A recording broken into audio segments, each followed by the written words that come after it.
Ota tietokone laatikosta, ja jos sinne sattuu pistorasia olemaan lähellä, niin kannattaa se kone laittaa tietysti latautumaan.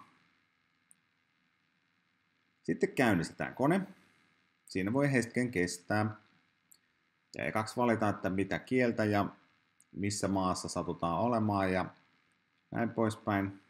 Ja sitten siinä lopuksi voi vielä lisätä muita näppäimistöasetteluja, jos haluaa jonkun arabialaisen tai jotain muuta näppäimistöä, niin voi sitten laittaa, mutta ei ole pakolle tässä tilanteessa. No nyt tässä pitää olla erityisen tarkka. Pitää käyttää edu.espoo.fi-tunnusta. Eli muut ei kelpaa missään tapauksessa. Sitten kun olette sen syöttänyt, niin siinä teille jaetussa lapussa on salasana.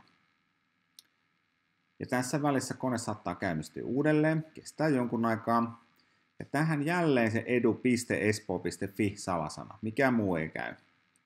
Ja nyt tässä vaiheessa niin tämä kone käynnistyy uudelleen ja raksottaa, se saattaa kestää tosi kauan. Sen jälkeen tulee tämmöinen printerihomma. Tämä saadaan pois näkyvistä käyttämällä sitä samaa salasanaa, mitä äskenkin. Sitten sen ei pitäisi joka tunti enää putkahtaa uudestaan. Siinä kestää hetken. Sitten tämän ikkunan voi sulkea, kun se on asentunut se ohjelma. No, tällä tunnilla me ei nyt tutustuta tähän Microsoft Teamsiin, eli tämän voi sulkea. Siihen tutustutaan sitten myöhemmin.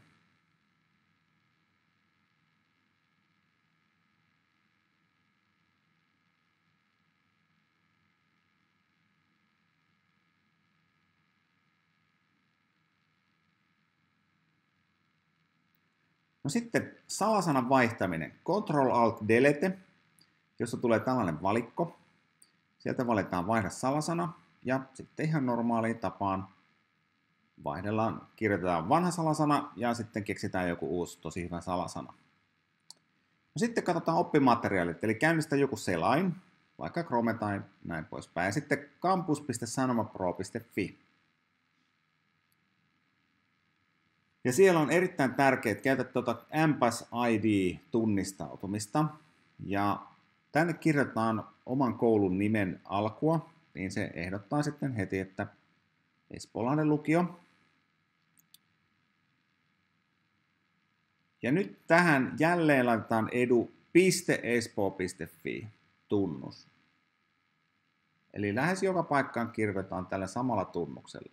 Sitten kun olette päässeet sinne sisälle, niin tuolta ylänurkasta löytyy oppimateriaalit ja sitten omat aineistot, että olette täällä kampuksessa. Oppitunneilla sitten lisätään sinne oppikirjoitusta liity ryhmään nappulasta. No sitten opiskelija.otava.fi on seuraava sivu. Siellä kirjoitetaan sisään.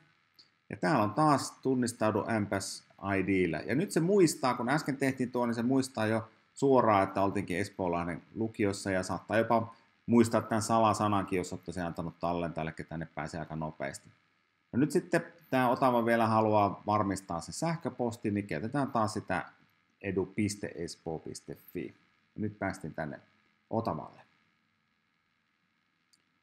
No sitten Jyllä on maksanut kaikille opiskelijoille Hesarin, eli Hesarinkin voitte tilata tuolta kirjaudu, organisaatiot, oppilaitoskirjautuminen ja sitten sieltä taas se MPAS ID, niin sieltä sitten tulee tämä.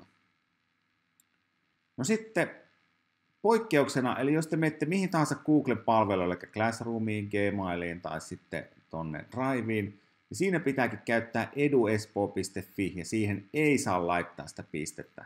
Sen jälkeen se ohjautuu tänne Espoo-kirjautumissivulle ja sitten te pääsette sinne. Eli aina muuten edu.espoo.fi, paitsi jos kirjoitatte Googlen palveluihin.